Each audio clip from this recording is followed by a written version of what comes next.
I would define infidelity as going behind someone's back in the act of whatever it is that you do.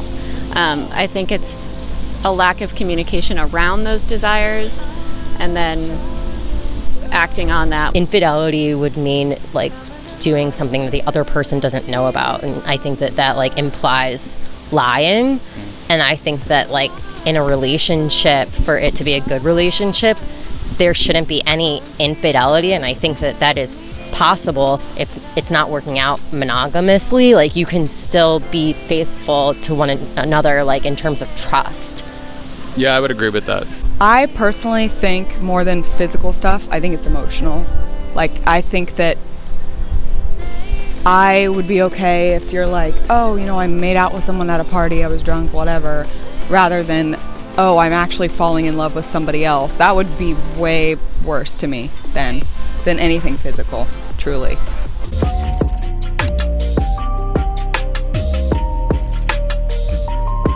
I think infidelity is defined by both partners within the relationship, and then whatever they come together on, whatever terms they come together on, that is infidelity within that relationship. It could be a bunch of different things, but it depends on your specific relationship with your partner. Like it could start off with like confiding in somebody else and like keeping secrets and stuff, and then become having sexual relations with other people outside of your discussed boundaries. I think in order to define infidelity, that would involve a conversation with your partner, and you would come to some type of mutual agreement on what the definition is. Can you truly have a monogamous long-term relationship with one partner, or is infidelity unavoidable? I don't think it's unavoidable, but it's certainly our nature. I really think the problem comes down to communication. I mean, I think like our nature is to have multiple partners. I do think it's possible to have a monogamous relationship, and I think it just comes down to being open about your desires and what you want and what you need, and figuring out how to fulfill those. Even if that means every once in a while going out and doing a little something with somebody else. I think that it is possible, but I think that depending on who you are as people, like you have to talk about it, because I think regardless, those temptations are still there. I think that it's really difficult to answer a question like that when, I mean, like we've been together for about 4 or 5 years, and I think like the question constantly sort of like surfaces in one's mind, like is that possible? And I think that it's like right now it seems like, based on the forecast I have, it seems like it's potentially like unnatural, but that it's possible, and it's something that I'm like willing to do to sustain the relationship. But I also think that it's difficult to have the perspective of how you might feel in 10 or 15 or 20 years. So I can only kind of guess based on what my best forecast is now, based on the like 5 years that we've been together. I agree. My answer is that I just don't know yet. Like, I think that for us, we're married, and what we've agreed upon is that trust is like what is most important to us in a marriage, and that's like the whole thing. So like if one of us feels the need to like cheat on the other one, like that's something that we'll talk about and see if we could like figure it out together and like decide what that would mean in the future. So like I guess it's kind of like a catch-22, because then obviously it wouldn't really count as infidelity. Can I truly have monogamous relationship? Not at this stage in my life. Eventually, yes. Well, for myself, I know that monogamy is possible, and infidelity is not an option for me, pretty much. I think you can do whatever you want, and that anything's possible. Why do you think people cheat? I think that people cheat because of the constraints that society imposes on us. Basically doing that or like being with other people is a bad thing. So instead of it just being like neither bad nor good, something that you decide between each other of like what works for you. So, and I think that like if people didn't have those like intense societal constraints, then they would maybe like feel less obligated to like lie to their partner. I think that's like a way of looking at it from like, why do people violate this moral code? But I think internally, like, what gives the urge for someone to have sex with someone else? And I think, I mean, I've heard different things, at least from like a guy's perspective. I think it is really just about like sexual novelty and not about sort of emotional novelty. And I've heard the opposite from women, but I don't know if that's actually true or if that's just anecdotal. I think there's like the sort of physical inclination to cheat versus the why do we do it despite it being sort of deemed morally incorrect from society. So I think that she was kind of addressing the latter point. Everybody has their desires and everybody has their kinks, and that's something that should be explored, I think. But if you're exploring that to the demise of your partner, then that's cheating. Break off the relationship before doing something like that. You know, if you're really that unhappy, just go.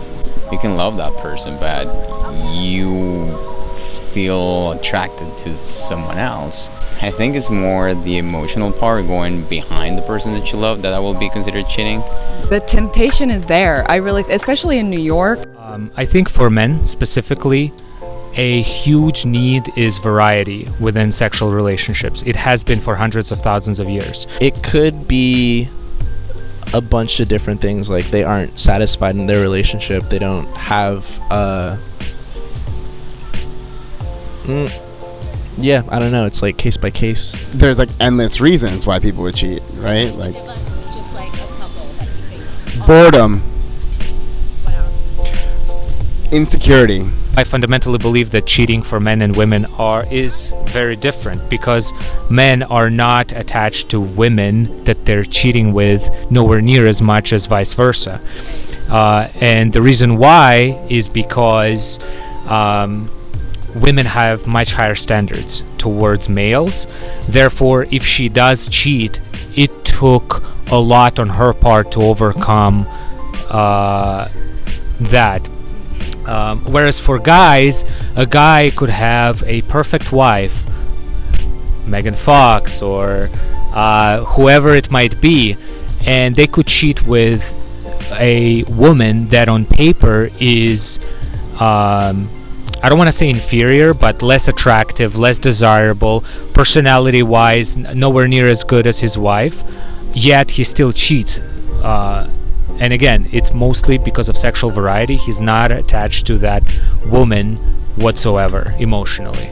Going back to what that guy say, I completely agree. For us, it's more like, and validation and prove that I still have it, and you're really hot. You know, when I was in freshman year of college, I made out with some guy who I worked with while I was in a relationship, but at the time I had already decided I was going to break it off, and that does not mean it makes it any better. So technically I have. But I mean, I broke up with the guy the next week, and it was in the works. I've been in happy relationships, and I have cheated. And variety for men is the ultimate need, whereas for women, it's more so finding the quote-unquote highest quality guy to protect, provide, and take care of the children, and have him be the father of kids. Yeah. Do you remember why? Probably just access and availability. I have not. I've been cheated on though. Yes, I was cheated on when I was in one of my earlier relationships. It just feels like you've had this thing ripped out of you. Like, especially if you really love someone, it feels like you kind of develop a part of them into yourselves. And so when you feel this violation of trust, it feels like you were somehow this component of you has just been like pulled out, and you don't even know how to define who you are anymore. So it just feels like this deep bond relationship that you thought existed actually didn't exist, and it was in your mind, and so now you have to recalibrate and try to understand exactly like who you are again, because I think you sort of mold identities into one another when you're together for a long time. Yes. Heartbreaking. I lived with the person, and he cheated on me, and I found out from a friend who I don't even particularly didn't trust at the time. And you know, it was confusing because you think someone's the love of your life, and then you find out from some fucking girl that your person is holding hands with someone, having sex with someone on a camping trip, it's like, it breaks you down because you wonder about your validation, like, or your self-worth. Like, it sucks. Thankfully, that's never happened to me, but I've had friends that that's happened to, and it was the worst thing in the world. And, I was just kind of like, well, I'll make that determination if it ever happens. Hopefully it doesn't, but, as long as you're just open with the person that you're with, you either get through it or you don't. Yes, I have. Okay. Yeah. And were you able to forgive that person? Yes, to me it was less of an issue for me than clearly the guilt that was on somebody else's conscience. What I learned is that you always need to get the full story behind what's going on. To be more pragmatic, I think that it was my fault for not really seeing clear indications that this relationship that we were in wasn't really a good one, and I was confusing a deep, meaningful relationship with infatuation and ignoring clear signals that the things weren't working out. I think that I learned to be a lot more practical in how I approach relationships, and also a certain degree of empathy for how that would feel if someone else experienced that. But also to be in a relationship where hopefully we have sufficiently good communication that somebody wouldn't be infatuated with me in the similar way that would be destructive. I mean, I felt guilty about it, largely because he's such a nice person, the person I was dating, and this other guy was just the bad boy, But at the same time, the relationship was not working. It was not going to work.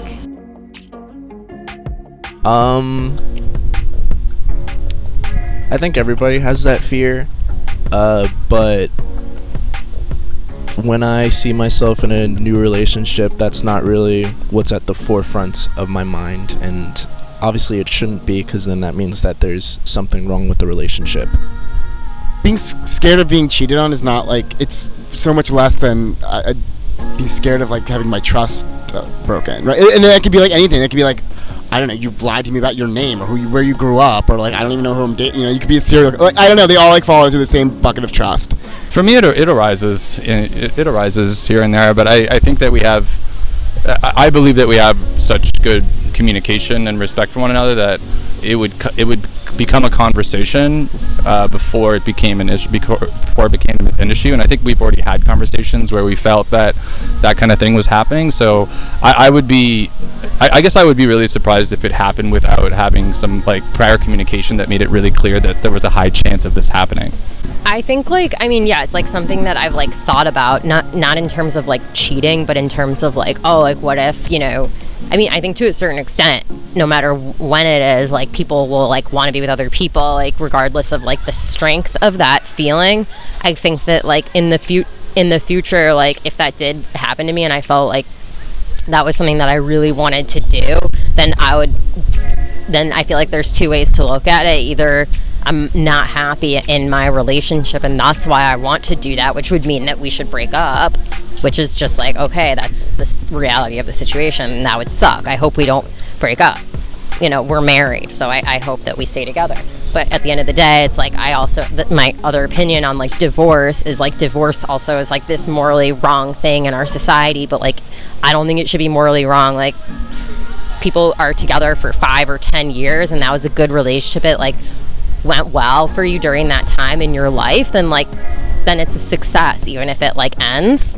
So like I don't know, I guess I just feel like that either we will figure it out together if I did want it, and like whether that would mean like opening up our marriage, like I don't know, I don't even know if I would ever fully be comfortable with that, but I just know that like we would either figure it out together because we want to be together, or we would break up because that would be like the right thing to do for us. I loathe the idea. I don't fear it, but we're all adults at this point. I would hope that whoever I decide to date isn't that much of a dickhead. I mean, I understand when you're 21 and you're confused and, you're hot and you're broke and you're just running around town doing your thing and nothing really matters.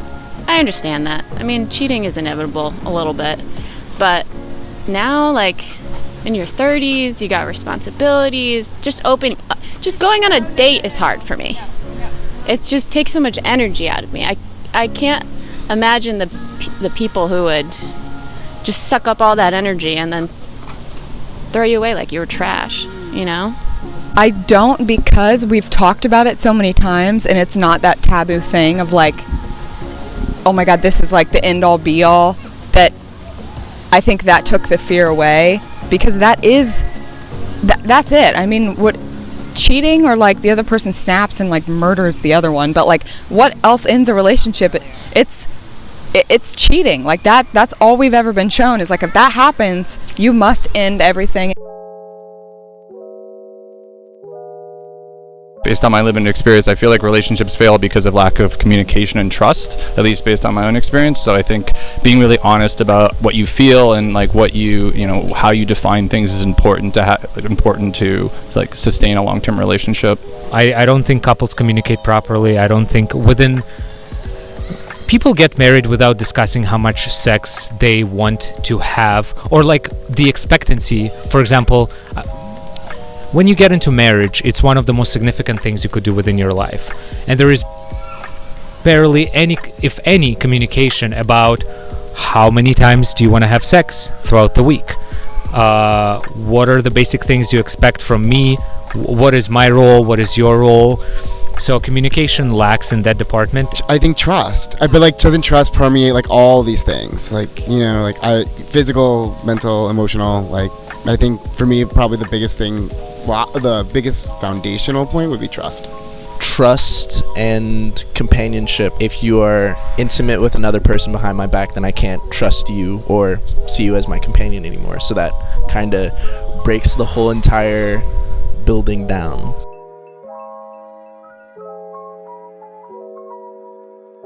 I do think that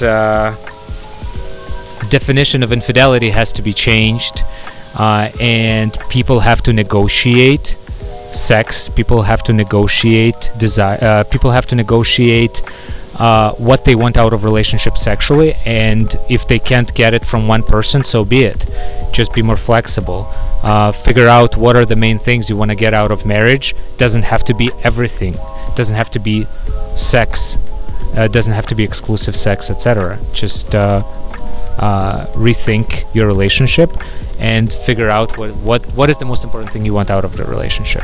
One of my favorite writers is Esther Perel, and she says basically that within every relationship, both people have to have some sort of leeway, some space where there could be some cheating, but as long as they come back home to each other and they have certain boundaries when it comes to that, they keep living, they keep giving each other happiness, they keep giving each other companionship. Having that conversation, which is so taboo, like if I were to say to any of my friends in relationships, what would you think about just talking about it, even if you guys are like, no, we're not okay with even dancing with other people at a party, we're not okay with that. The fact that you talked about it takes away, I think, a lot of pressure. That's a good point. I really think so, because it's like when you're in a relationship with somebody, you share every single part of you, but there are things like that you're not supposed to talk about, so you're never fully open because you've never crossed the subject, and then it happens, and then it's done, and then, oh my God, my ex cheated on me, and now I feel like a pile of shit. Like, so I think the conversation is the key to taking that fear out of the relationship. How can you truly be 100% like, this is the person I want to spend my life with, but we haven't talked about this huge potentially relationship ending concept? If it ends your relationship because you can't handle it, then so be it, but it doesn't have to. Work on yourself first. Right. And then you'll be willing to face whatever comes. It's time to rethink things a little bit. Before I started this project, this particular recording, I was 100% for monogamous, committed relationship with no, not even open to necessarily like having sex outside of the relationship.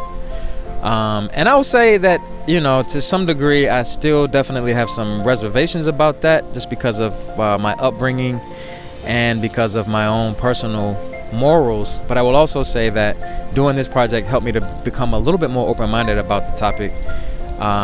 Just, thinking about basic human nature, and also thinking about how much programming that I personally have adapted to be my own personal morals. And I that being the case, I'm more open-minded, given that some of the research that I did was leaning towards non-monogamous relationships in different cultures, where that was the standard for the culture.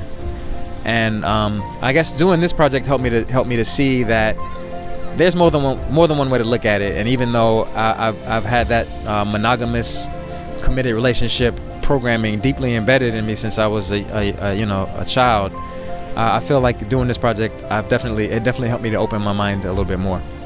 I think what I recognize is that there are so many couples that go into relationships with this idea that as soon as you make it monogamous, it's like you can't even think about other people.